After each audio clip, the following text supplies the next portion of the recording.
Recuerdo aquel día en Madrid, la bruma fina envolviendo el tribunal. Acababa de firmar los papeles que sellaban 7 años de mi vida. Fernando y su madre se marcharon con prisa, convencidos de que me iba sin nada. Él, en alguna ocasión, me había dicho con una seguridad inquebrantable: recuerda tu lugar. Yo siempre lo recordé. Mi silencio no era sumisión, era una forma distinta de observar, una paciencia que guardaba sus propios secretos. No había prisa en mi mirada, solo una extraña calma, mientras la lluvia fina caía sobre las calles de la ciudad, ajena a todo lo que estaba a punto de cambiar. Hoy cumplo 35 años, aunque la verdad, siento que he vivido varias vidas en una sola. La más reciente, un matrimonio de 7 años, acaba de terminar. Lo sé porque hace apenas unos minutos firmé los papeles del divorcio en un tribunal de Madrid.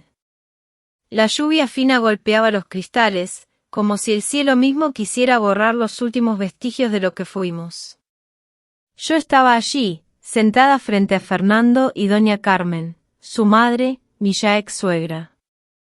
La sala era fría, impersonal, como el trato entre nosotros. Recuerdo perfectamente el bolígrafo en mi mano, el trazo de mi firma.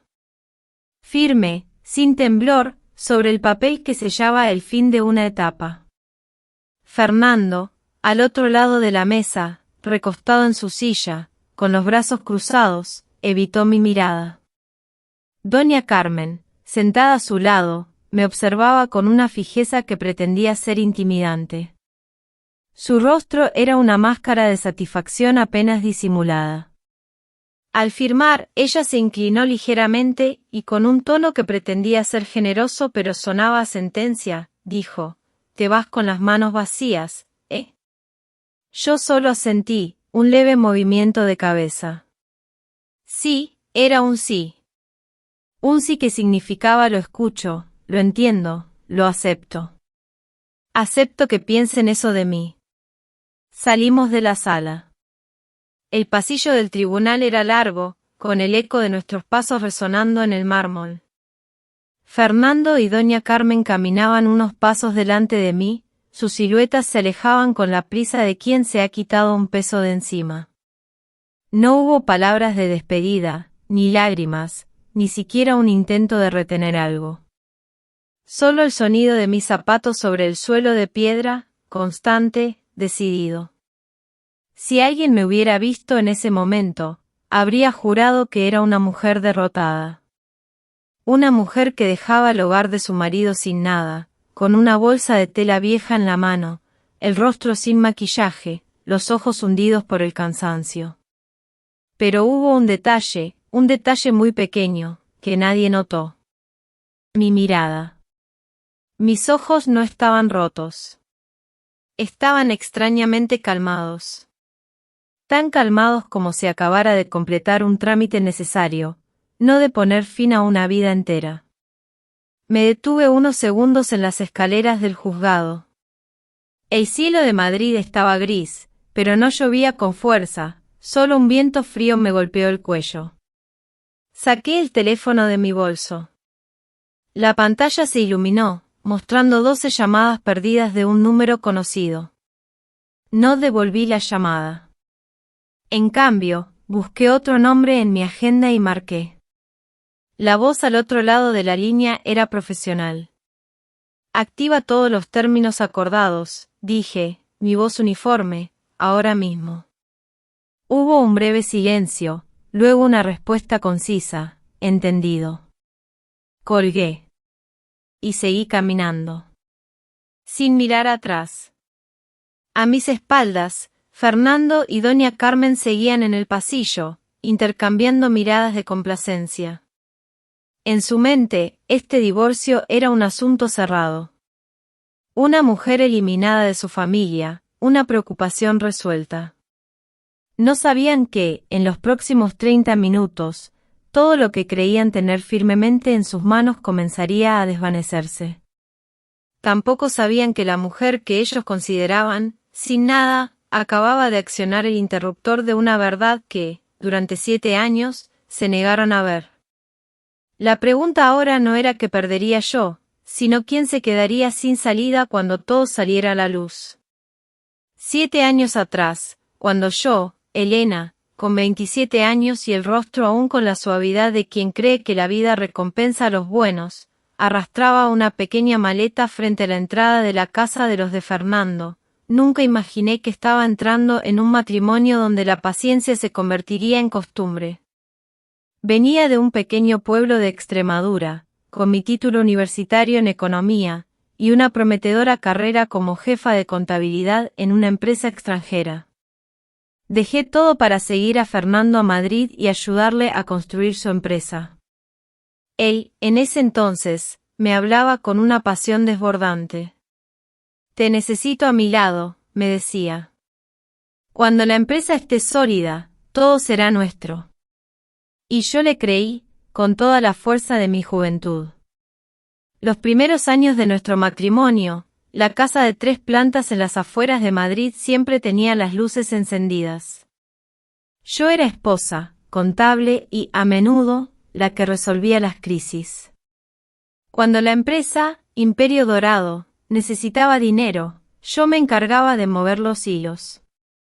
Cuando los libros de contabilidad se enredaban, pasaba noches en vela corrigiendo cada cifra. Cuando el personal amenazaba con irse, era yo quien hablaba con ellos, quien los convencía de quedarse. Pero en el papel, todo estaba a nombre de Fernando y de su madre, doña Carmen. A menudo, en las cenas familiares, doña Carmen, delgada y con una voz cortante, soltaba frases que me helaban la sangre. ¿Para qué necesita la nuera ser dueña de bienes?, decía, una cabeza es suficiente en esta casa. Esas palabras eran una puñalada silenciosa. Recuerdo tragar la réplica junto con un plato de caldo frío, frío como la indiferencia que a veces sentía. Pensaba, con ingenuidad, que entre esposos esas fronteras se desdibujarían con el tiempo. Elegí el silencio, la paciencia, la fe ciega en que mi esfuerzo, tarde o temprano, sería reconocido. Los días pasaban, la empresa crecía, los proyectos se multiplicaban, la plantilla se duplicaba y luego se triplicaba. Pero mi posición seguía siendo la misma, la ayuda silenciosa de mi esposo. Sin contrato, sin un sueldo fijo, sin un puesto en la tarjeta de presentación. Había noches en que me sentaba sola en la oficina, la luz amarilla bañando el escritorio, mientras los números se extendían interminables en la pantalla. Descubría gastos irracionales, flujos de dinero con señales de riesgo. Proponía recortes, reestructuraciones. Fernando escuchaba, pero su mirada se impacientaba cada vez más. No te preocupes demasiado, me decía, en los negocios hay que ser valiente. Yo callaba. Sabía que no debía discutir. Cada vez que ofrecía una sugerencia, me miraban como si estuviera arruinando el ambiente. La verdad es que el matrimonio no siempre recompensa a quien tiene paciencia. Y yo, con cada silencio, con cada trago amargo, empezaba a entender el alto precio de mi propia inocencia. Los últimos 3 años, Fernando cambió. Se volvió más ocupado, más frío, más distante. Las cenas en familia, antes un momento de unión, se hicieron escasas. Nuestras conversaciones giraban únicamente en torno al dinero y las responsabilidades. Cuando yo, Elena, intentaba hablar sobre los riesgos de algunos movimientos de capital, él me cortaba con un tono irritado. No te entrometas demasiado, decía, yo soy quien decide. Esas palabras eran como un muro invisible que se alzaba entre nosotros, marcando un límite que no se podía cruzar. Y fue entonces, en medio de ese distanciamiento, cuando el nombre de Clara comenzó a aparecer en nuestra vida. Al principio, era una socia en los negocios. Luego, una empleada de confianza. Después, sus mensajes de texto empezaron a iluminar la pantalla del teléfono de Fernando en horas extrañas. A veces a medianoche, a veces al amanecer. Fernando solía darle la espalda para contestar, con la voz más baja de lo normal. Yo no preguntaba. No porque no sospechara, sino porque entendía una cosa: cuando un hombre quiere ocultar algo, las preguntas de su mujer solo lo hacen más cauteloso. Todo se volvió dolorosamente claro una tarde, cuando fui a la oficina para entregarle unos documentos urgentes que necesitaban su firma. No avisé de mi llegada. La oficina estaba ya casi vacía. Me acerqué a la puerta de su despacho, que estaba entreabierta. Dentro, Fernando estaba sentado junto a Clara. La distancia entre ellos no era obscena, pero sí lo suficientemente íntima como para no ser una simple relación profesional. Clara se inclinaba ligeramente hacia Fernando, con su largo cabello cayéndole sobre los hombros, sosteniendo una taza de café que le había servido. Hablaban en voz baja, con una familiaridad que me hizo sentir ajena. Fernando levantó la vista y me vio. Un ligero sobresalto cruzó su rostro.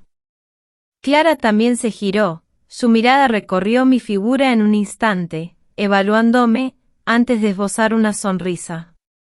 «Usted es la esposa de Fernando, ¿verdad?», preguntó Clara, con una voz educada pero sin rastro de nerviosismo. Asentí. «Sí», respondí. No hubo apretón de manos, ni presentación formal. El ambiente flotaba en una tensión indefinible. Fernando se levantó rápidamente, tomó los documentos de mi mano. «¿Por qué no llamaste?», preguntó, con un tono algo irritado.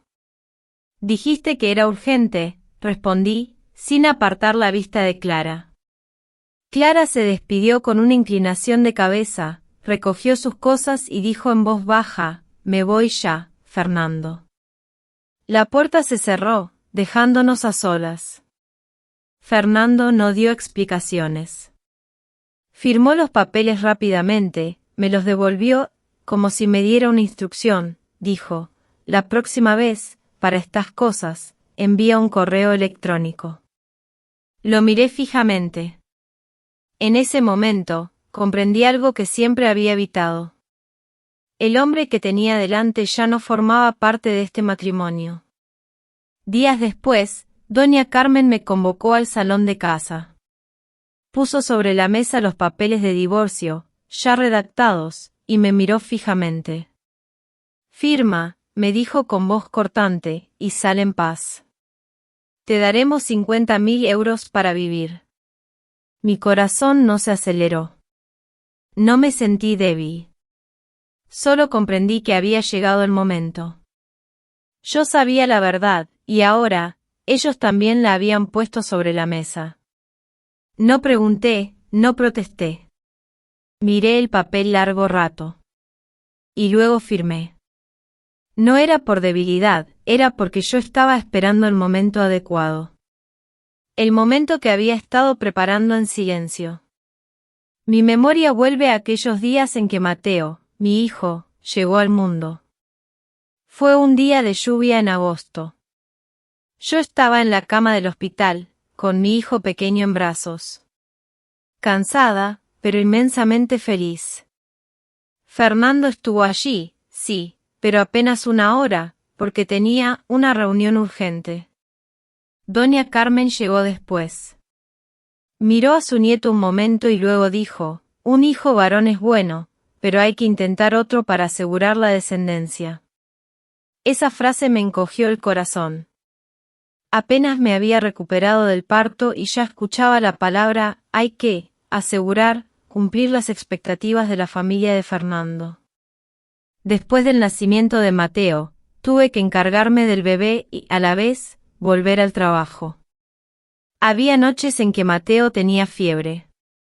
Yo lo acunaba con un brazo, mientras con la otra mano sostenía el teléfono, revisando correos electrónicos y documentos. Una vez, le sugerí a Fernando que contratáramos a alguien para aliviar mi carga de trabajo. Él frunció el ceño. «Quédate en casa cuidando al niño», me dijo. «Yo me encargo de la empresa». Pero la realidad era que seguía enviándome los informes de contabilidad, las hojas de gastos que necesitaban revisión. Yo entendí que no era porque confiara en mí, sino porque se había acostumbrado a depender de mi silencio. En casa, doña Carmen se volvía cada día más exigente. Desde las comidas, la forma de educar a Mateo, hasta los gastos. Cada vez que compraba algo para el niño, ella preguntaba, ¿de dónde salió el dinero? Y yo, aunque sabía perfectamente que la mayor parte de los ingresos de la familia provenían de las decisiones financieras que yo había tomado en la sombra, me callaba. En esas noches, acostada junto a Mateo, mirando el techo, me preguntaba dónde me había equivocado. No perdí mi valor de un día para otro. Se fue desgastando, poco a poco, con cada vez que tragaba un reproche, con cada vez que me decía a mí misma, es por la familia. Mi paciencia no era ruidosa. Era como el agua que se filtra en la tierra, silenciosa pero profunda. Cuando Clara apareció en la historia, yo ya no me sorprendí. Solo me sentía cansada. Cansada de darme cuenta de que todo lo que intentaba mantener no era valorado como yo creía. Pero fue precisamente en ese periodo, en esa quietud, cuando otra cosa se estaba gestando. No era venganza, no, sino una decisión. La decisión de no seguir viviendo el papel de la mujer que solo sabe soportar. 7 años de matrimonio. Visto desde fuera, yo, Elena, era una esposa afortunada, con un esposo exitoso, una casa confortable, un hijo bueno. Pero solo yo sabía cuántas partes de mí misma había tenido que guardar para que esa fachada no se agrietara. Y solo yo sabía que la paciencia, tarde o temprano, tiene un límite. Cuando ese límite se alcanza, incluso la mujer más silenciosa encontrará la forma de ponerse de pie. Sin necesidad de llorar, sin hacer ruido. Solo un paso lo suficientemente firme para alejarse de donde se ha agotado. Mis 7 años de resistencia no fueron para que me tuvieran lástima, sino para que yo comprendiera una cosa muy clara. Si algún día tenía que soltar, lo haría con plena conciencia. Y entonces, nadie podría despreciar mi silencio ni una vez más. Hay un tipo de mujer que vive demasiado tiempo a la sombra de otros, sin darse cuenta de ello. Yo, Elena, fui una de ellas. No porque me faltara la capacidad para brillar, sino porque me había acostumbrado a quedarme atrás para que el hombre que amaba avanzara. Después de que Mateo se hizo un poco mayor, volví a la empresa, pero con un ritmo aún más exigente. La nueva oficina de Imperio Dorado estaba en el centro de Madrid, con sus ventanales brillantes, ascensores modernos y el logo de la empresa elegantemente colgado en la entrada. Cualquiera que la viera pensaría en una empresa en ascenso, un director joven y exitoso, una familia modelo. Pero detrás de esos cristales, yo seguía sentada en un pequeño despacho. Sin nombre en la puerta, sin título en la tarjeta.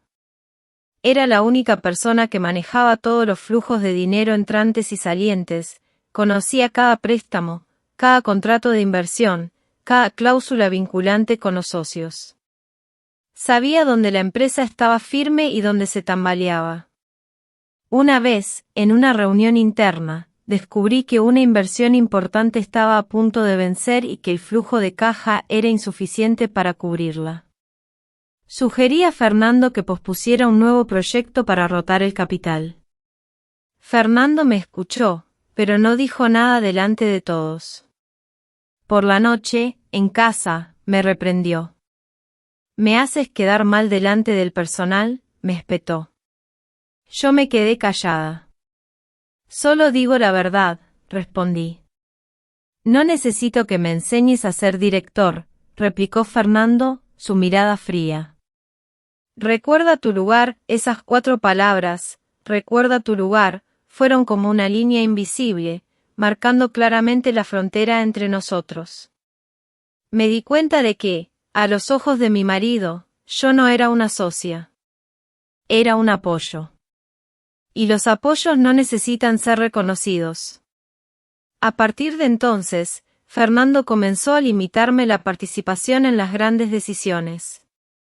De las reuniones importantes me enteraba más tarde. De los nuevos contratos, solo me encargaba de la contabilidad, una vez que todo estaba ya firmado. Yo no reaccioné. Simplemente, continué haciendo mi trabajo en silencio. Pero al mismo tiempo, comencé a guardar un espacio propio para mí. Ese espacio propio empezó siendo muy pequeño. Una cuenta personal que reabrí después de muchos años sin usar. Unos ahorros que separé de mi antiguo salario, de bonificaciones anteriores al matrimonio. Y luego, llegaron las invitaciones de viejos amigos del mundo financiero para invertir con ellos, propuestas que antes había rechazado porque debía consultar a mi marido. Esta vez, yo no pregunté. Leí cada cláusula cuidadosamente, sopesé cada riesgo. No invertí de forma imprudente. Elegí lo que conocía bien. Cada decisión era registrada meticulosamente, guardada bajo mi propio nombre. Nadie en la familia de Fernando lo sabía. Y nadie imaginaba que la mujer que cada día estaba ocupada llevando a Mateo al colegio, cocinando y limpiando, estaba construyendo en silencio su propia vía de escape. A los ojos de doña Carmen, yo seguía siendo la nuera parásita. Cada vez que la empresa tenía un problema, me señalaba a mí. Las mujeres que van a saber de negocios, decía sin bajar la voz. Seguro que es por tu culpa que Fernando está tan estresado. Yo escuchaba sin replicar. Solo me inclinaba para servir más comida a Mateo. Mi hijo, sentado a mi lado, me miraba con ojos inocentes pero llenos de confianza. Esa mirada me hizo entender que no podía permitir que creciera en un hogar donde el respeto hacia su madre era un lujo inalcanzable. La aparición de Clara hizo que todo fuera aún más evidente.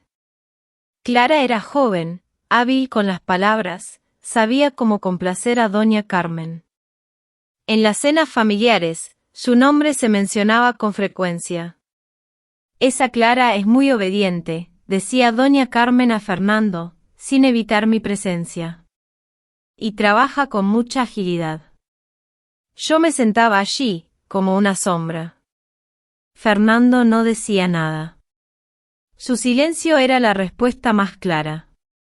Esa noche, yo me quedé despierta hasta muy tarde. No para llorar. Me senté frente a mi ordenador, abrí los archivos financieros que había guardado durante años. Vi con claridad una cosa: sin mí, Imperio Dorado habría colapsado hace mucho tiempo. Pero si yo me quedaba, siempre sería la persona en la sombra, sin nombre, sin poder. Por primera vez en muchos años, me hice una pregunta directa. Si me fuera mañana, ¿qué tendría en mis manos? La respuesta ya no era un cero. Esas inversiones discretas aún no eran lo suficientemente grandes como para asustar a nadie, pero eran suficientes para darme algo que no había tenido en 7 años, la autonomía. La autonomía para elegir, para irme si era necesario, para no tener que agachar la cabeza en conversaciones injustas. Desde esa noche, cambié mi forma de ver mi matrimonio. Ya no esperaba ser comprendida.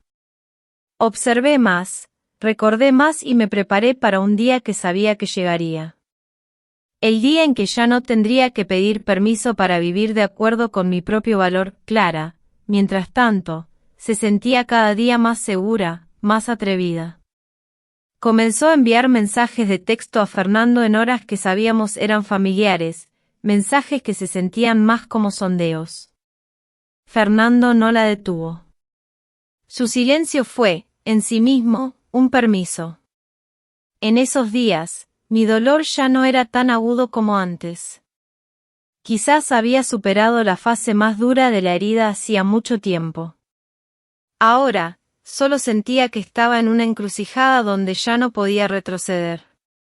Una tarde, fui a la oficina para entregar a Fernando unos documentos que necesitaban su firma urgente. No avisé de mi llegada. La oficina estaba ya casi vacía. Me acerqué a la puerta de su despacho, que estaba entreabierta. Dentro, Fernando estaba sentado junto a Clara. La distancia entre ellos no era cercana hasta el punto de ser impropia, pero sí lo suficientemente íntima como para no ser una mera formalidad social. Clara se inclinaba ligeramente hacia Fernando, con su largo cabello cayéndole sobre los hombros, sosteniendo una taza de café que le acababa de poner delante de ella. Hablaban de algo, sus voces bajas y cómplices. Yo me detuve. No por el shock. Fue porque, de repente, me sentí como una extraña en mi propia vida. Cuando Fernando levantó la vista y me vio, un ligero sobresalto cruzó su rostro. Clara también se giró, su mirada recorrió mi figura por un segundo, evaluándome, antes de esbozar una sonrisa. «Usted es la esposa de Fernando, ¿verdad?», preguntó Clara, poniéndose de pie. Su voz era educada, pero no mostraba el menor atisbo de nerviosismo. Asentí. «Sí», respondí. No hubo apretón de manos, ni presentación oficial. El ambiente era suspendido, difícil de nombrar. Fernando se levantó rápidamente para tomar los documentos de mis manos. «¿Por qué nos llamaste?», preguntó, con un tono algo irritado. «Dijiste que era urgente», respondí, sin apartar la vista de Clara. Clara se despidió con una inclinación de cabeza, recogió sus cosas y dijo en voz baja: «Me voy ya, Fernando». La puerta se cerró. La oficina se quedó en silencio, solo nosotros dos. Fernando no dio explicaciones. Firmó los documentos rápidamente, me los devolvió y dijo, como si me diera una instrucción: «La próxima vez, para estas cosas, envía un correo electrónico». Miré a Fernando por un largo rato. En ese instante, comprendí algo que antes siempre había evitado. El hombre que tenía delante ya no formaba parte de este matrimonio. En los días siguientes, Clara empezó a aparecer con más frecuencia en las conversaciones de las comidas familiares, aunque no se sentara directamente a la mesa. Doña Carmen la mencionaba con un tono lleno de afecto. «Esa Clara es muy obediente», decía doña Carmen a Fernando, sin evitar mi presencia, y trabaja con mucha agilidad. Yo me sentaba allí, como una sombra. Fernando no decía nada. Su silencio era la respuesta más clara. Una vez, cuando Mateo tuvo fiebre, tuve que pedir un día libre en la empresa. Fernando regresó a casa tarde, con un ligero aroma a perfume desconocido en su ropa. Lo reconocí al instante, pero me limité a darme la vuelta en silencio y llevar a Mateo a su habitación. Esa noche no dormí. Me senté junto a la cama de Mateo, observando su rostro enrojecido por la fiebre. Mi corazón se encogió. No por celos, sino por la sensación de haber sido apartada de la vida del hombre en quien una vez confié. A la mañana siguiente, llevé a Mateo al colegio más temprano de lo habitual. Al regresar a casa, abrí mi ordenador y accedí al sistema financiero que, en secreto, había estado siguiendo durante mucho tiempo. Revisé cada gasto, cada flujo de dinero. En mi mente, ya no estaba la pregunta de «¿por qué él cambió?», sino «¿qué haré a continuación?». Empecé a prepararme para el peor escenario. Hice una copia de seguridad de todos los datos relacionados con mis inversiones personales. Revisé las cláusulas legales, los documentos que había firmado a título personal, sin relación con la empresa Imperio Dorado. Todo era legal, claro y, lo más importante, independiente. Clara, mientras tanto, se sentía cada vez más segura. Empezó a enviar mensajes de texto más atrevidos a Fernando, incluso durante las horas familiares. Fernando no la detuvo. Su silencio fue, en efecto, un permiso. Yo ya no sentía el mismo dolor de antes. Quizás había atravesado la fase más dura de la herida hacía mucho tiempo. Ahora, solo sentía que estaba en una encrucijada y no podía seguir retrocediendo. Una noche, después de que Mateo se durmiera, le hablé a Fernando con una voz muy tranquila. Si ya no quieres vivir conmigo, puedes decirlo directamente. Fernando guardó silencio por un largo rato. Luego dijo, estás pensando demasiado. Esa respuesta fue como un punto final. No le pregunté más. Me levanté, fui a mi habitación y cerré la puerta. Esa noche, por primera vez en 7 años, no esperé una explicación. Sabía que hay verdades que no necesitan ser verbalizadas. Bastaba con ver el silencio de las personas. Y también esa noche, tomé la decisión final sobre mi matrimonio. No fue por Clara, no fue por la indiferencia de Fernando, sino porque comprendí que si seguía allí, perdería la última parte de mi dignidad.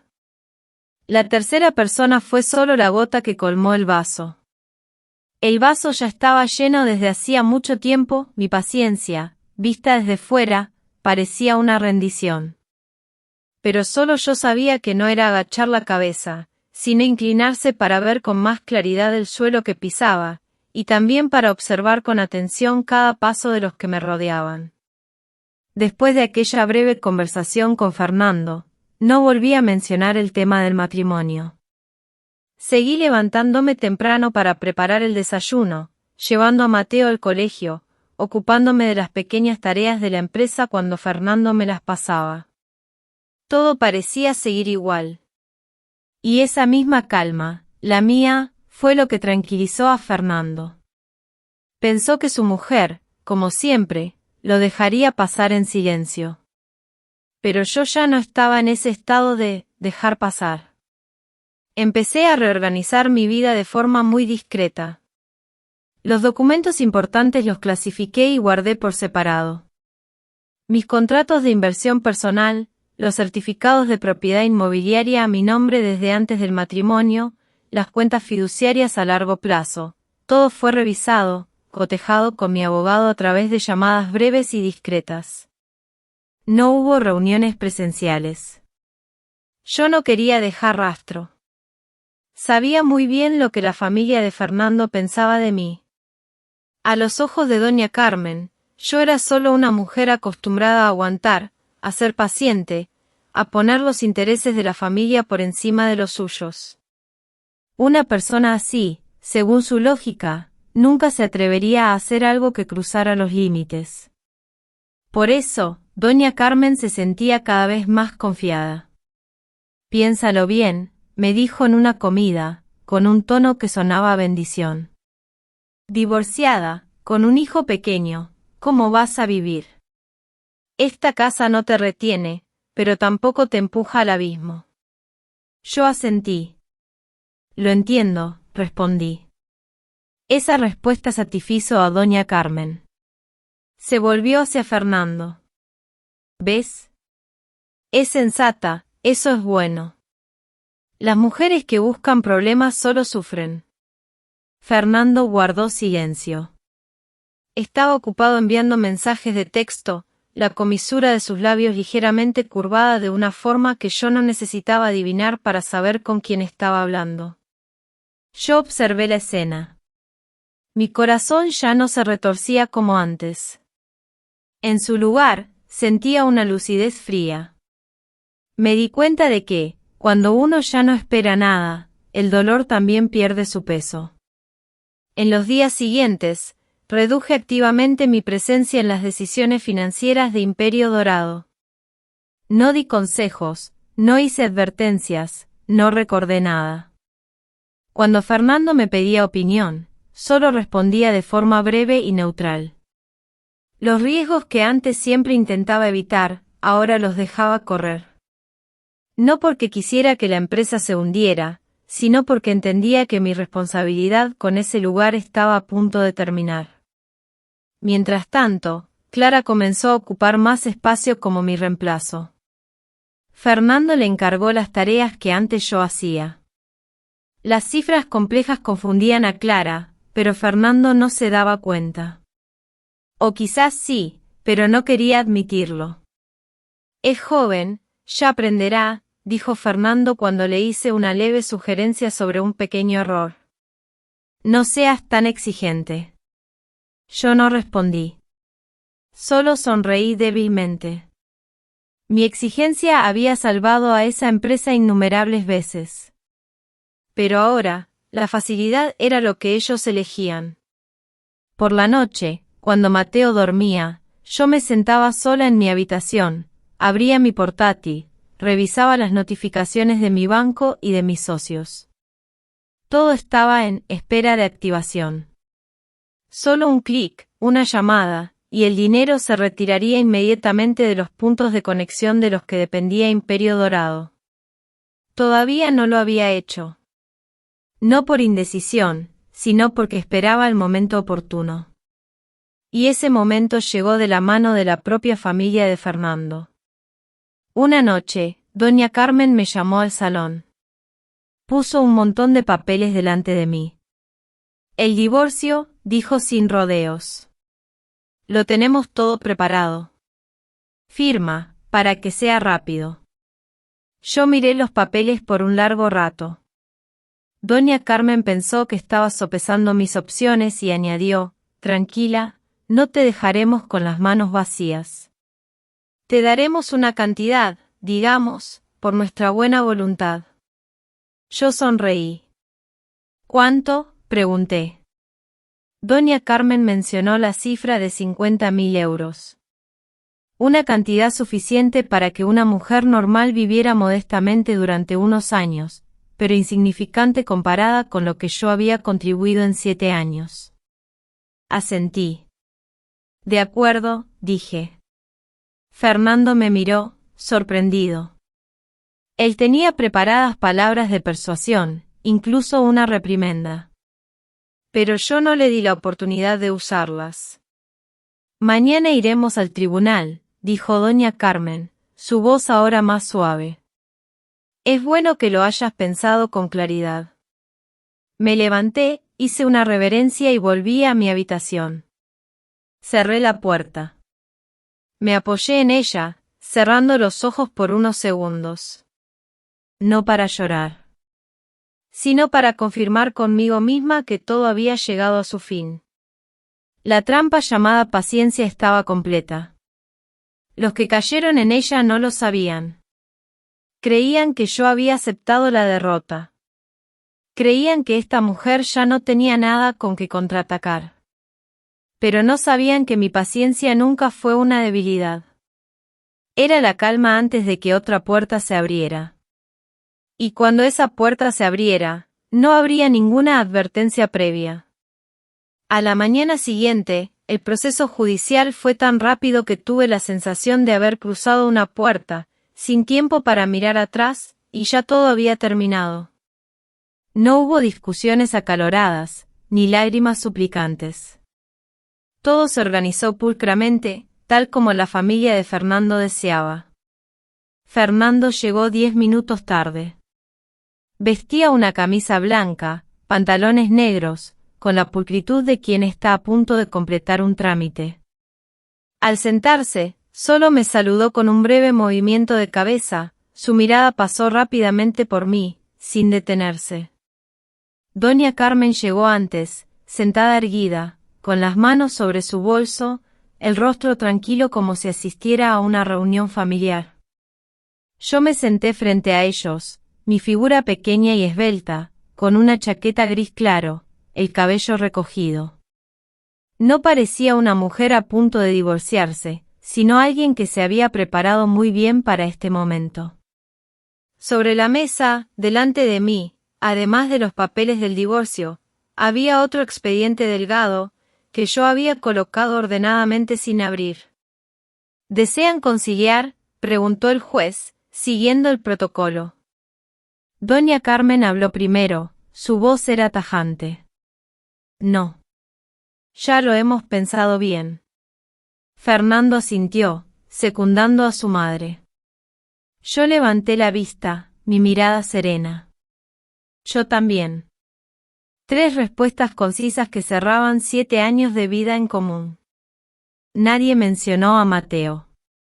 Nadie habló de las noches en vela, de las crisis superadas, de los sacrificios sin nombre. todo se redujo a unas pocas líneas en un documento legal. Cuando llegó el momento de firmar, doña Carmen me miró fijamente, como queriendo leer algo en los ojos de su ya ex nuera. Pero esa mirada estaba extrañamente vacía. Sin odio, sin tristeza. Solo el final. Piénsalo bien, dijo en voz baja, como un último gesto de benevolencia. Fuera no es fácil vivir. Sonreí levemente. Lo sé, respondí. Firmé mi nombre, la letra firme, sin temblor. Al terminar, deslicé los papeles hacia el juez y me levanté primero. Fernando me siguió con la mirada. Por un instante muy breve, sintió un vacío en el pecho, pero lo desterró de inmediato. Se dijo a sí mismo que se acababa de librar de una carga. Al salir de la sala, doña Carmen suspiró aliviada. Ya está, dijo, con la voz notablemente más ligera. A partir de ahora, nuestra casa estará en paz. Fernando no respondió. Miró su reloj. Tenía una reunión con un socio al mediodía. Una nueva vida se abría ante él, libre de la carga de una esposa que siempre le había generado presión. Yo caminé unos pasos detrás de ellos. Al llegar al pasillo, me detuve, observando las dos figuras que se alejaban de espaldas. En ese instante, no sentí odio, solo una clara sensación de haberme liberado. Bajé los escalones del tribunal. El viento frío me coló por el cuello. Me ajusté ligeramente la chaqueta, respiré hondo. No lloré. Las lágrimas, si las hubo, se habían derramado hacía mucho tiempo. Ahora, en mí, solo quedaba la lucidez. El teléfono vibró en mi bolso. No lo miré de inmediato. Me quedé inmóvil unos segundos, como para marcar una línea invisible entre el antes y el después del divorcio. Luego saqué el teléfono. Apareció un breve mensaje. ¿Está lista? Yo respondí muy rápido, empieza. Solo 3 palabras, pero detrás de ellas había toda una secuencia de reacciones cuidadosamente calculadas durante muchos meses. En ese mismo instante, Fernando estaba en su coche, llamando a su secretaria para darle instrucciones sobre la próxima reunión. Su voz era más relajada de lo habitual. Creía que después de hoy, todo volvería a la normalidad. La empresa seguiría siendo suya, su madre seguiría controlándolo todo y la mujer que le había causado tanto cansancio había desaparecido oficialmente de su vida. Él no sabía que, en otra parte de la ciudad, las primeras llamadas ya se estaban realizando. Los términos que nunca se había molestado en leer detenidamente se estaban activando. Los flujos de dinero que él daba por sentados comenzaban a cambiar de estado. 30 minutos. Solo 30 minutos después de que el divorcio fuera efectivo, yo, Elena, salí del tribunal y tomé un viejo taxi. Me senté en el asiento trasero, observando la gente que pasaba por la ventanilla. La ciudad seguía siendo ruidosa, indiferente. Nadie sabía que una vida acababa de tomar un rumbo diferente. El taxi se detuvo frente a una pequeña cafetería. No entré. Me quedé en el coche, abrí mi teléfono y revisé cada notificación que aparecía. Cada notificación era una confirmación. Cada confirmación era un eslabón que se soltaba del sistema del que la familia de Fernando dependía. Cerré los ojos por unos segundos. No para rezar, sino para recordarme a mí misma que no estaba haciendo esto por odio. Solo estaba recuperando lo que era mío. De acuerdo con la ley, de acuerdo con la moral. La última partida de ajedrez se había puesto sobre la mesa. Y esta vez, quien movía las piezas no era la familia de Fernando. 30 minutos después de que yo, Elena, saliera del tribunal, Fernando aún no sabía que su vida ya había empezado a salirse de su órbita habitual. Fernando estaba sentado en la sala de reuniones de la 12ª planta de Imperio Dorado, con un nuevo plan de proyecto delante. Frente a él, dos grandes socios del centro de España habían viajado a Madrid. El ambiente de la sala de reuniones mantenía la formalidad habitual, el aire acondicionado funcionaba de manera constante, las luces blancas iluminaban rostros concentrados. Fernando hablaba con confianza. Estaba acostumbrado a controlar esta sala, a que todas las miradas se dirigieran a él, esperando su decisión. En su mente, el divorcio de la mañana era solo un pequeño punto final, un asunto resuelto limpiamente. Desde hoy, creía que estaría más ligero, sin tener que enfrentarse a mis miradas silenciosas cada noche. La reunión estaba a punto de cerrarse cuando el teléfono de Fernando vibró. Una llamada del banco. Miró la pantalla y colgó, pero el nombre que apareció lo detuvo. Era el número del director de la sucursal, alguien que rara vez llamaba directamente si no era por algo importante. Fernando, dijo la voz al otro lado de la línea, sin ocultar la tensión, disculpe que interrumpa su reunión. La cuenta de pago principal de la empresa acaba de recibir una notificación de cambio de estado. Fernando frunció el ceño. ¿Qué cambio? El flujo de dinero vinculado al fondo de inversión ha sido suspendido. Según la cláusula de fideicomiso, el titular individual ha solicitado la retirada de fondos. Fernando se quedó petrificado. ¿Qué dices? Se levantó de golpe, sorprendiendo a todos en la sala. Fernando hizo una señal a sus socios para que lo disculparan y salió rápidamente al pasillo. Su voz se volvió más baja, más urgente. ¿Quién es el titular individual?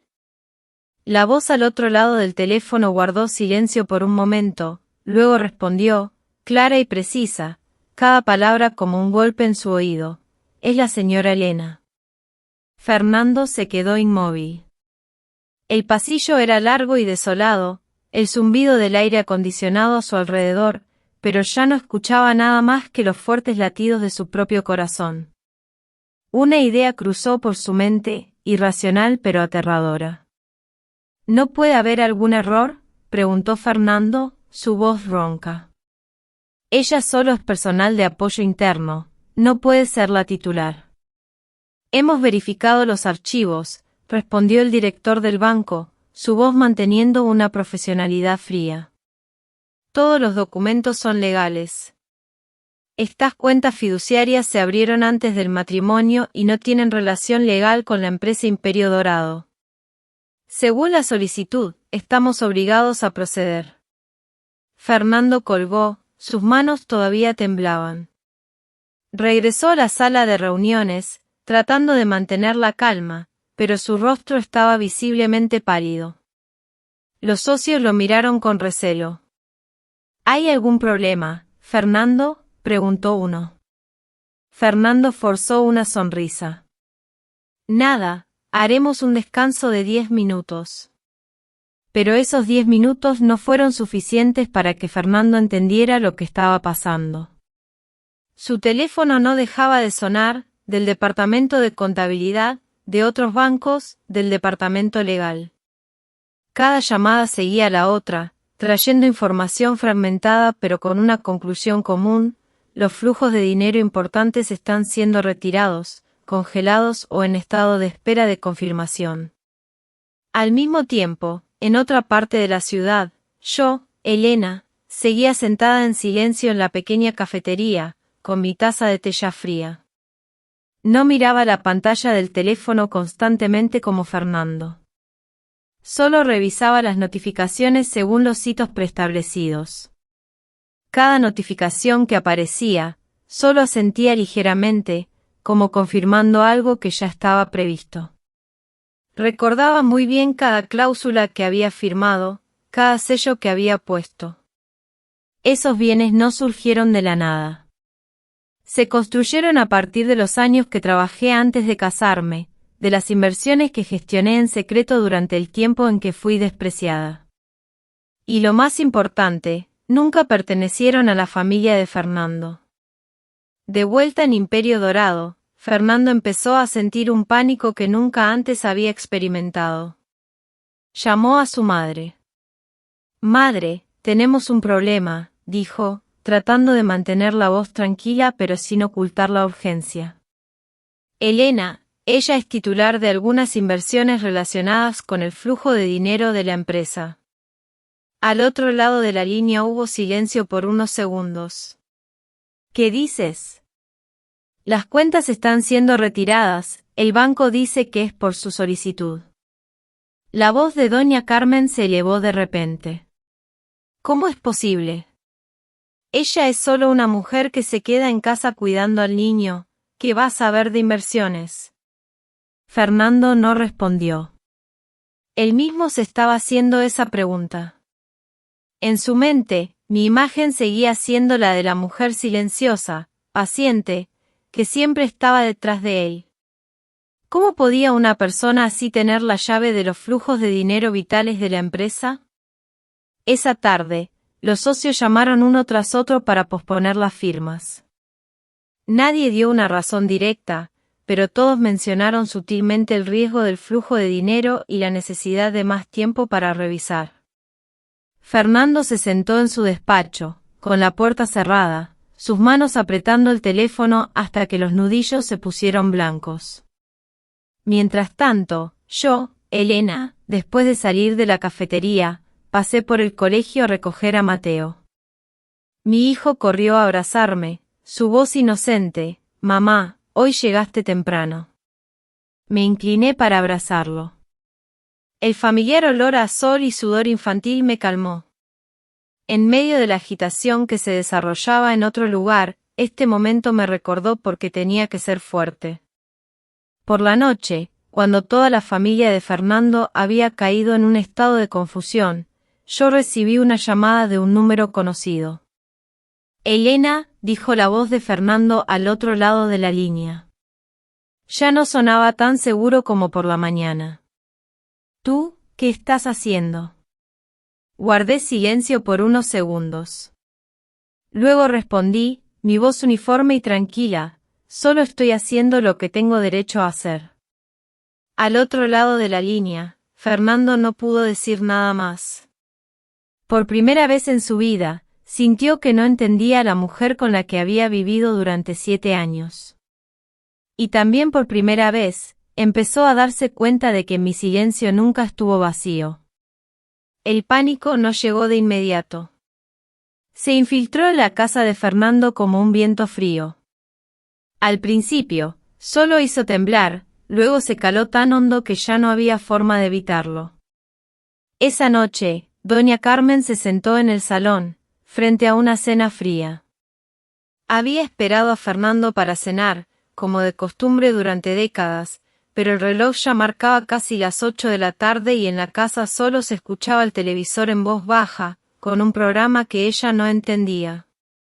Su teléfono estaba sobre la mesa, la pantalla se iluminaba constantemente, alternando llamadas de su hijo con números desconocidos. Doña Carmen cogió el teléfono. La voz de Fernando al otro lado era completamente diferente a la de la mañana. «Madre, la empresa tiene problemas», dijo rápidamente, con la respiración entrecortada. «Estoy intentando resolverlos, llegaré tarde esta noche». «¿Qué problema?», preguntó doña Carmen. Su corazón de repente empezó a latir más rápido.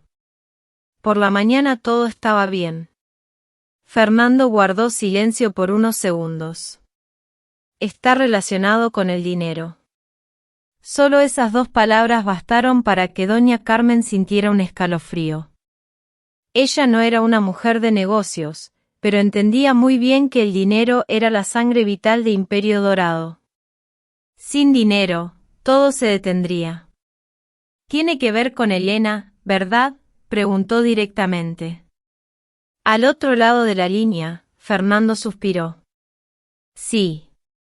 Esa noche, Fernando regresó a casa muy tarde. Su rostro mostraba agotamiento, su camisa estaba arrugada, la corbata ya desatada. Apenas cruzó la puerta, vio a su madre esperándole. «Ya te lo dije», dijo doña Carmen, sin el tono condescendiente habitual. No debimos dejarla ir con las manos vacías. Una mujer acorralada es capaz de todo. Fernando se desplomó en el sillón, con las manos sobre la cabeza. No pensé que ella pudiera llegar a esto. ¿Qué no pensaste?, espetó doña Carmen. ¿Viviste con ella 7 años y no te diste cuenta? Fernando no respondió. En su mente, una cascada de números se desordenaba: salarios de los empleados a fin de mes, pagos a contratistas, intereses bancarios a punto de vencer. Asuntos que antes nunca había tenido que preocuparse directamente, porque yo, Elena, siempre estaba detrás, asegurando en silencio que todo fluyera. A la mañana siguiente, Imperio Dorado se sumergió en un verdadero caos. El departamento de contabilidad informó que no podía ejecutar grandes transferencias. El departamento de recursos humanos recibió mensajes de varios gerentes intermedios que solicitaban dejar el puesto, preocupados por la situación financiera. Un proveedor de materiales de construcción llamó exigiendo el pago por adelantado antes de continuar con las entregas.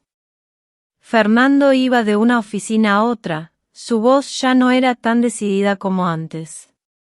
Cada pregunta que recibía le hacía sentir que perdía el control.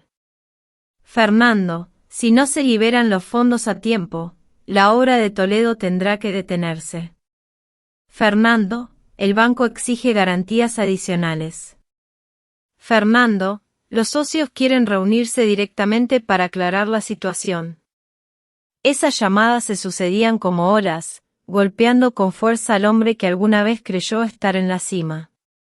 En otra parte, yo, Elena, mantuve mi ritmo de vida normal. Llevé a Mateo al colegio, preparé la comida, organicé el pequeño apartamento que había alquilado de antemano, preparándome para esta nueva vida. No apagué el teléfono, pero tampoco llamé activamente a nadie de la familia de Fernando. A mediodía, recibí una llamada del número de doña Carmen.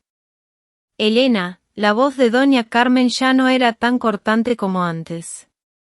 ¿Tú, dónde estás? Guardé silencio unos segundos. Estoy llevando a Mateo al colegio, respondí. ¿Puedes venir a casa a hablar?, preguntó doña Carmen, su voz ahora más baja. Necesitamos discutir algo. Miré a mi hijo, concentrado en su mochila, y respondí lentamente: ahora estoy ocupada. Te llamaré esta tarde. Colgué, sin escuchar una palabra más. Era la primera vez en 7 años que doña Carmen tenía que esperar mi respuesta. Por la tarde, Fernando me llamó de nuevo. Esta vez, no pudo ocultar su confusión. Elena, sé que estás enfadada, dijo. Pero, al fin y al cabo, fuimos marido y mujer. Esta empresa también tiene tu esfuerzo. Yo sonreí débilmente. Precisamente porque tiene mi esfuerzo, tengo derecho a retirar mi parte. ¿Qué quieres?, preguntó Fernando, con la voz casi suplicante. No quiero nada, respondí. Solo estoy dejando lo que ya no me pertenece. Esa respuesta dejó a Fernando sin palabras. Se dio cuenta de que esta vez no podía usar promesas, ni tampoco su poder, para retenerme. Esa misma noche, doña Carmen tomó una decisión que nunca en su vida había imaginado. Le pidió a Fernando que preparara el coche, diciendo que debían ir a verme. Voy a hablar con ella, dijo con voz pesada. Quizás me equivoqué al juzgarla. El coche salió de la casa bajo la tenue luz de las farolas. En el corazón de la madre y el hijo ya no estaba la confianza de la mañana anterior, sino un miedo difuso y creciente. Temían perder la empresa, temían perder su reputación, y lo que más temían era perder lo que siempre habían dado por sentado, mi silencio sumiso.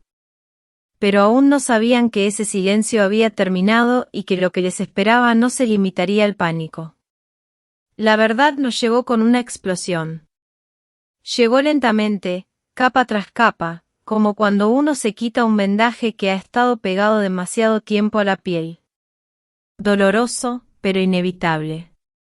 El coche de Fernando se detuvo frente al pequeño apartamento en un callejón estrecho.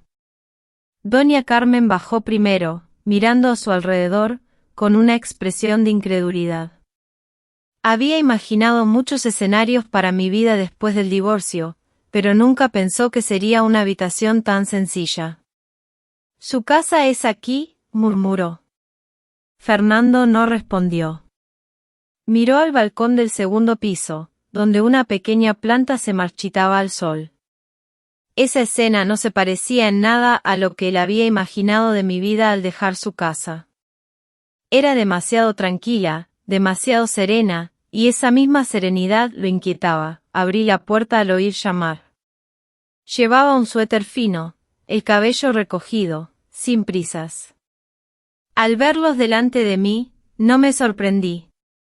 «Madre y Fernando, pasen», dije, mi voz uniforme. La habitación era pequeña pero ordenada. Sobre la mesa, varios expedientes estaban ordenadamente apilados, con un portátil abierto. Mateo estaba sentado en un rincón, construyendo un juguete, levantó la vista al ver a su padre y luego volvió a bajarla sin decir nada. Doña Carmen se sentó en la silla, aferrada al bolso. «Elena», comenzó, su voz ya no era tan cortante, «lo de hoy, creo que necesitamos hablarlo claramente». Asentí. «Yo también lo creo». Fernando vio los expedientes sobre la mesa y su corazón empezó a latir con fuerza. «¿Qué es eso?», preguntó. «Lo que ustedes necesitan saber», respondí. Abrí el portátil y giré la pantalla hacia ellos. Allí estaba la lista de cuentas, fondos de inversión, propiedades, junto con las fechas y fuentes de su creación. No dije mucho. Solo abrí uno tras otro los archivos, los certificados. «Esta cuenta», señalé la pantalla, «la abrí antes de casarme, con mi sueldo y mis bonificaciones de mi antiguo trabajo». Doña Carmen entrecerró los ojos. «¿Pero Imperio Dorado qué tiene que ver?». «Sí», respondí sin evasivas. Imperio Dorado utilizaba los flujos de dinero vinculados a estos fondos para rotar capital. Yo era la titular que firmaba el fideicomiso. Fernando palideció. Él no lo sabía. «Nunca preguntaste», dije en voz muy baja. Continué. 3 terrenos de inversión en las afueras, uno en Toledo, otro en Guadalajara, y otro en Ávila, todos están a mi nombre. El dinero para comprarlos provino de las cantidades que separé legalmente, no eran bienes comunes. Doña Carmen respiró con dificultad. «¿Cómo es que yo no lo sabía?». La miré. Mi mirada no tenía reproche. «Usted nunca me consideró parte de la familia, así que no tenía la obligación de informarle». Esa frase sumió la habitación en un silencio profundo. Fernando bajó la cabeza, con las manos entrelazadas. Comenzó a entender por qué todo se había desmoronado tan rápidamente. No era que yo estuviera buscando venganza, sino que él nunca me había visto realmente. «¿Estás haciendo esto para presionarme?», preguntó Fernando, su voz ronca. Negué con la cabeza. «No, solo estoy retirando mi parte. No me he llevado ni un solo euro que pertenezca a la empresa». «Pero la empresa se está muriendo», dijo Fernando, casi suplicando. «No», respondí, mi voz seguía tranquila. «La empresa solo está viviendo según su verdadero valor. Antes, vivía de cosas que tú dabas por sentadas». Mateo, en ese momento, levantó la vista hacia mí. Me giré hacia mi hijo y le sonreí dulcemente. En ese instante, Doña Carmen comprendió algo que la dejó helada. La mujer que tenía delante no estaba enfadada. Simplemente, estaba cerrando un capítulo de su vida. «¿Qué quieres?», preguntó Doña Carmen. Su voz se había suavizado. «¿Podemos hablar?». Guardé silencio unos segundos. Luego dije lentamente, no quiero volver. No quiero luchar por nada. Solo quiero límites claros. ¿Qué límites?, preguntó Fernando. Los límites entre la obligación y la explotación, respondí, entre el matrimonio y el desprecio. Cerré mi portátil. A partir de hoy, todo lo que está a mi nombre ya no tendrá relación con Imperio Dorado. Puedes buscar otras fuentes o asumir la responsabilidad de tus propias decisiones. A doña Carmen se le hizo un nudo en la garganta. Me miró, luego miró a su nieto, que seguía jugando en un rincón.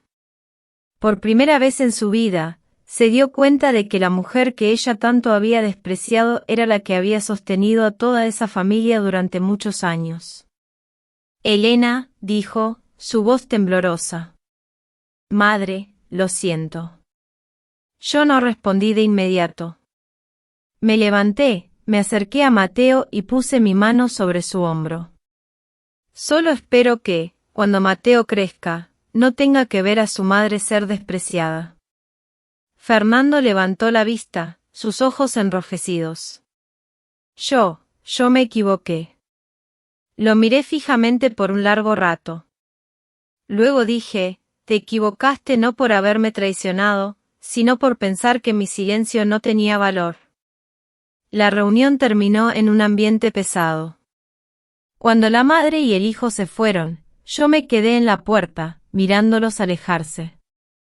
No sentí regocijo, tampoco dolor. Solo una sensación de alivio. La verdad había sido puesta sobre la mesa.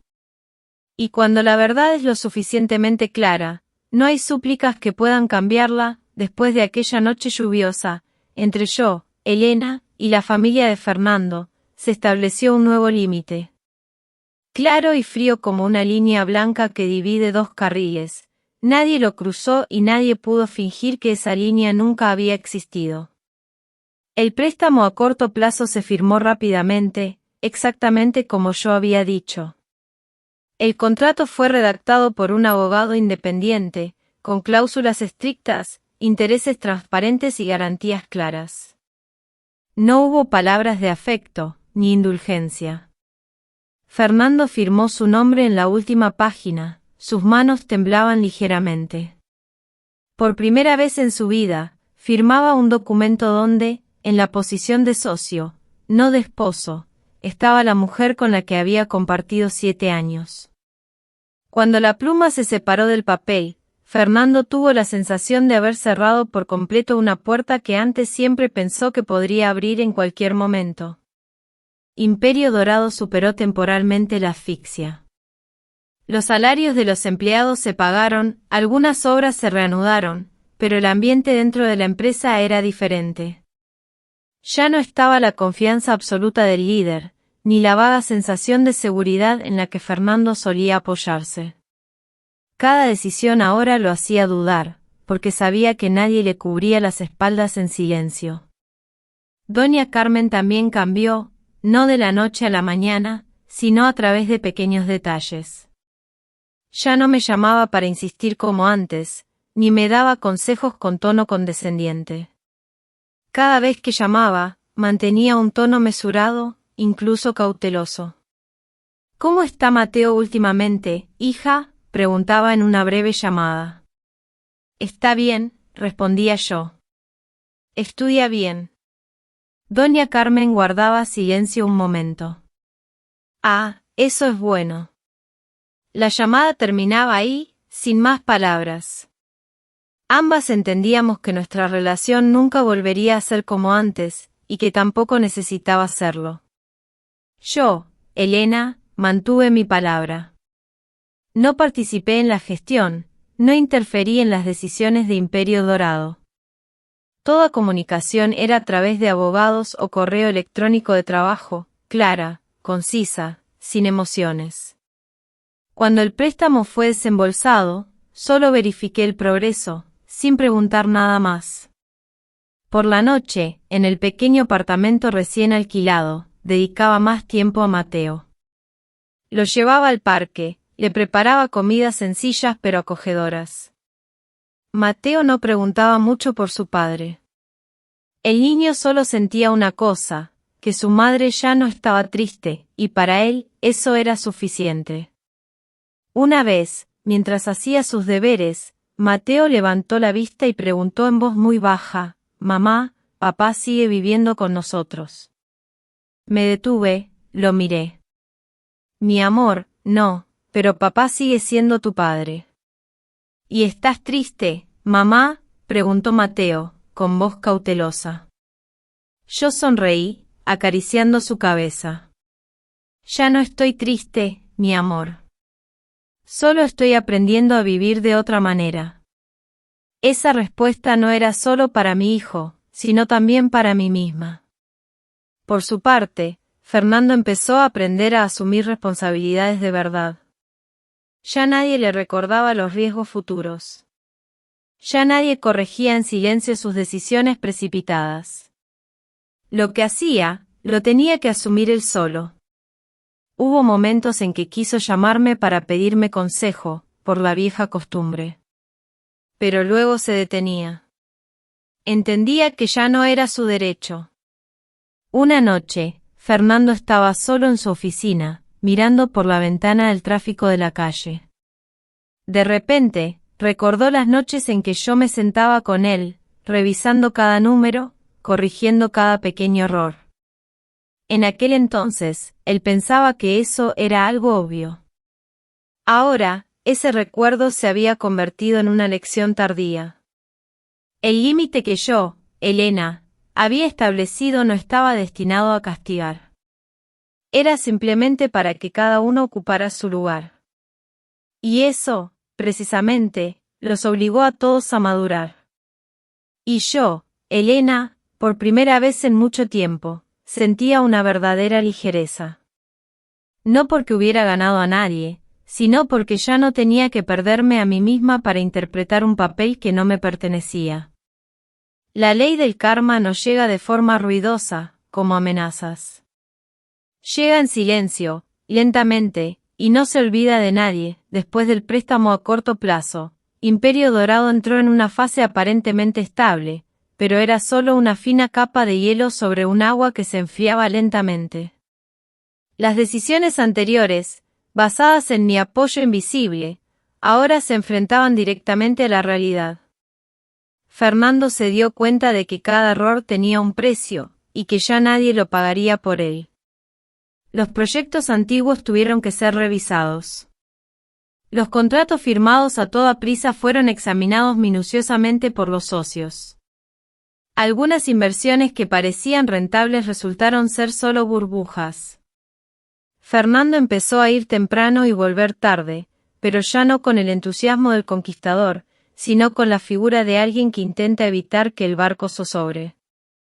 Cada noche, al firmar los documentos, miraba la silla vacía frente a él, donde yo, Elena, solía sentarme, y esa sensación de vacío se hacía cada vez más clara.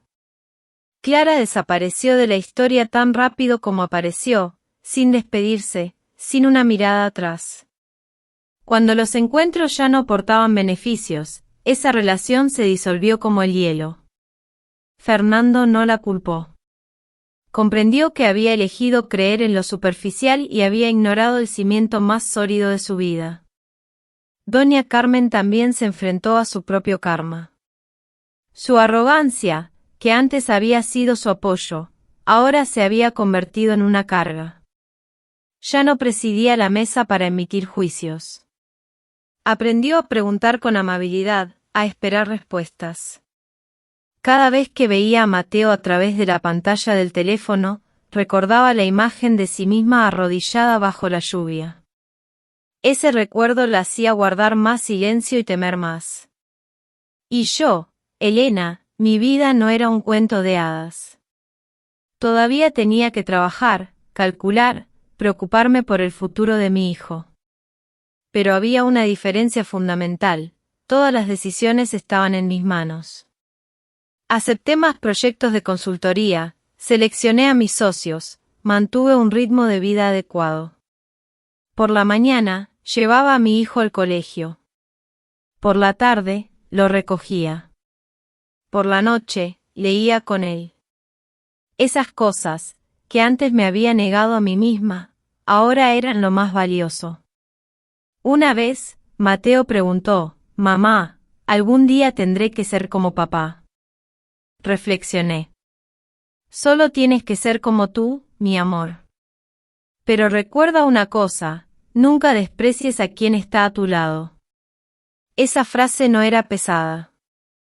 Era como una semilla sembrada, silenciosa pero duradera. Al final del trimestre, Imperio Dorado tuvo que reducir su tamaño. No colapsó, pero ya no era el gran sueño de antes. Fernando firmó las decisiones de recorte con manos pesadas. Ya no buscaba culpas. Entendía que este era el resultado de una serie de decisiones que él había tomado a la ligera. Una noche, Fernando recibió un informe de su abogado. El préstamo a corto plazo vencería en 3 meses. Miró las cifras y luego por la ventana. Sabía que esta vez no habría milagros, solo trabajo duro, disciplina y responsabilidad. El karma había cerrado su círculo a su manera. Nadie fue castigado públicamente. Nadie fue humillado ante la multitud. Solo cada persona, en silencio, comprendió el valor del respeto y el precio del desprecio. Mi ritmo de vida, el de Elena, se fue ralentizando, no por cansancio, sino porque, por primera vez en muchos años, nadie me arrastraba a su propio ritmo. Cada mañana, cuando el sol se filtraba por las cortinas de mi pequeño apartamento, yo me despertaba con una sensación muy diferente. Ya no había timbres de teléfono urgentes, ni mensajes exigiendo una resolución inmediata. Solo el silencio suficiente para escuchar mi propia respiración. Llevaba a Mateo al colegio en mi vieja moto. Nos deteníamos frente a la entrada. Mateo me daba un abrazo rápido y corría hacia adentro, sin mirar atrás. Yo lo veía alejarse, mi corazón ligero. Me di cuenta de que la paz de mi hijo era la medida más clara de mis decisiones. Mi trabajo no era glamuroso. Era consultora financiera para varias pequeñas empresas, personas que necesitaban prudencia más que riesgo. Cada contrato lo leía detenidamente, sopesaba cuidadosamente, sin tomar decisiones arriesgadas para demostrar algo a nadie. Yo, Elena, ya no necesitaba demostrar nada. Solo necesitaba vivir con autenticidad. Al mediodía, cuando la ciudad estaba más concurrida, yo solía elegir una pequeña cafetería cerca de casa.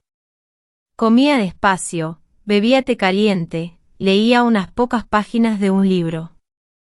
Esas cosas, que antes me parecían tan normales y que nunca tuve tiempo para hacer, ahora se habían convertido en una parte esencial de mi día, ayudándome a mantener el equilibrio.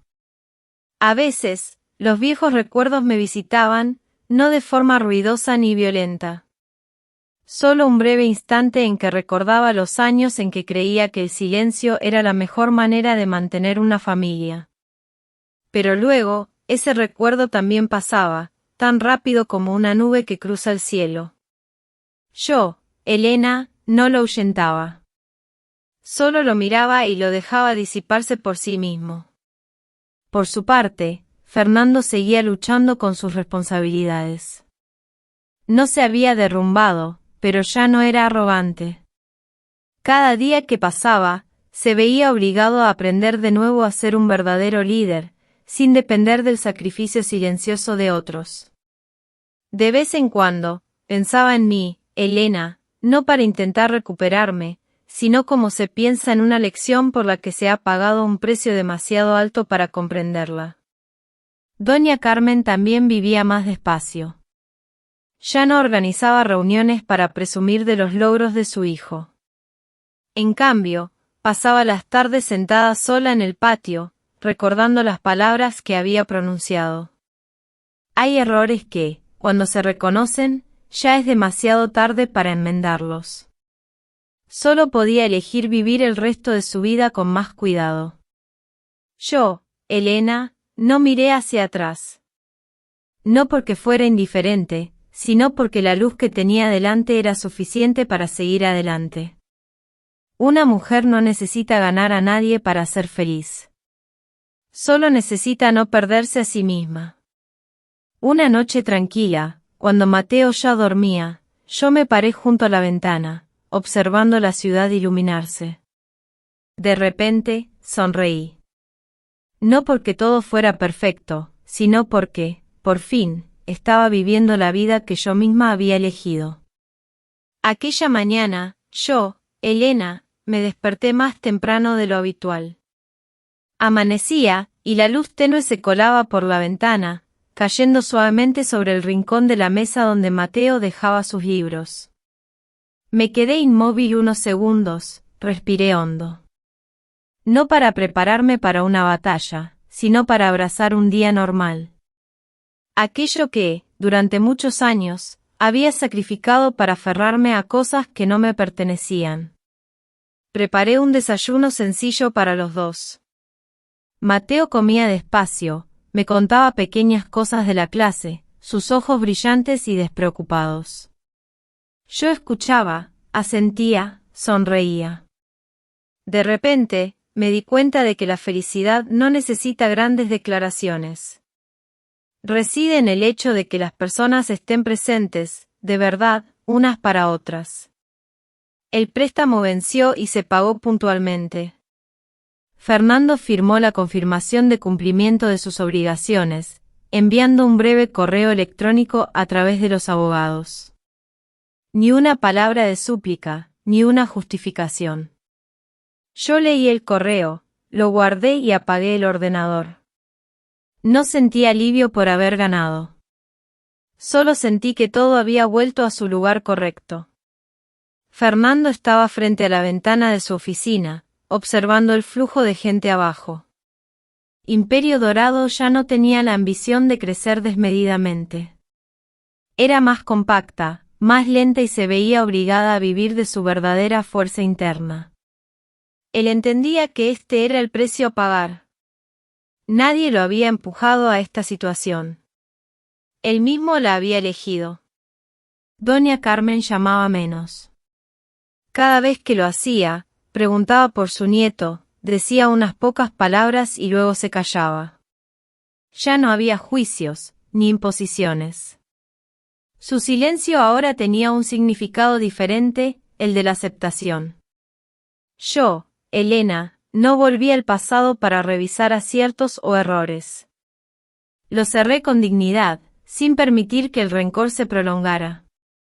Sabía que si me aferraba a lo que había perdido, la más cansada seguiría siendo yo.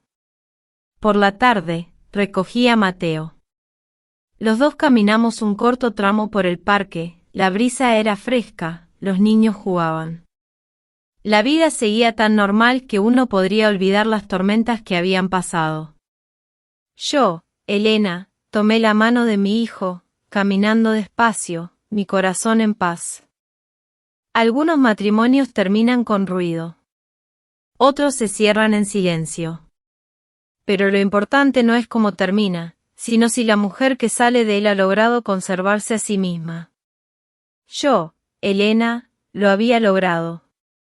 No busqué venganza, no luché por nada, no necesité que nadie se arrodillara para demostrar mi valor. Solo elegí soltar en el momento adecuado, establecer límites en el lugar correcto y seguir viviendo con dignidad. El papel de divorcio firmado hacía menos de 30 minutos aquel día, no solo puso fin a un matrimonio. Terminó una actuación de 7 años y abrió una vida diferente. Un lugar donde la mujer ya no tenía que pedir permiso para ser respetada. Si esta historia le ha conmovido, recuerde que, en el matrimonio, el silencio no siempre es paciencia, y soltar no siempre es perder. A veces, es la única manera de salvarse a uno mismo. Hay divorcios que no terminan con gritos, ni se cierran con victorias ruidosas. Solo se disuelven en silencio, como la forma en que una mujer deja la llave sobre la mesa, se da la vuelta y se va. Y a partir de ese momento, ya no pide permiso para vivir de acuerdo con su verdadero yo. Yo, Elena, atravesé el matrimonio con paciencia, y salí de él con lucidez. No elegí la venganza, porque la venganza siempre arrastra a la gente de vuelta al lugar que les causó dolor. Elegí los límites. Los límites entre el amor y la explotación, entre la obligación y el desprecio, entre el pasado y el futuro. Esos límites me ayudaron a mantenerme firme, sin levantar la voz, sin quejarme, y aún así conservar mi dignidad. Por su parte, Fernando aprendió una lección tardía sobre la responsabilidad. Ya nadie estaba detrás de él para corregir sus errores. Se vio obligado a enfrentarse al valor real de su capacidad y al precio de su arrogancia. Doña Carmen aprendió a guardar silencio, un tipo de silencio que era una aceptación.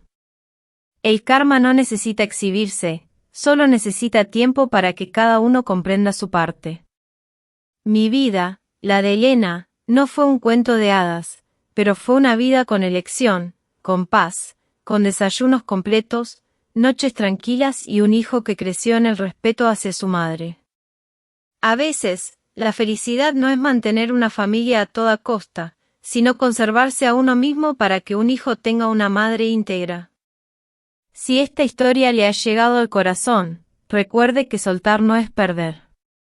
El silencio no es debilidad. Y marcharse en el momento adecuado puede ser la decisión más valiente de una mujer. ¿Y usted, qué es lo que más valora en el camino hacia su propia libertad? La historia de Elena, una mujer que encontró la libertad en la dignidad, llega a su fin. ¿Qué piensa usted sobre la decisión de Elena? ¿Hubiera hecho algo diferente en su lugar? Comparta sus reflexiones en la sección de comentarios, siempre leo cada una de ellas. Si esta historia le ha hecho reflexionar o sentir algo, no olvide dejar un me gusta, compartirla con alguien a quien crea que también le conmoverá, y suscribirse al canal para no perderse los próximos enigmas.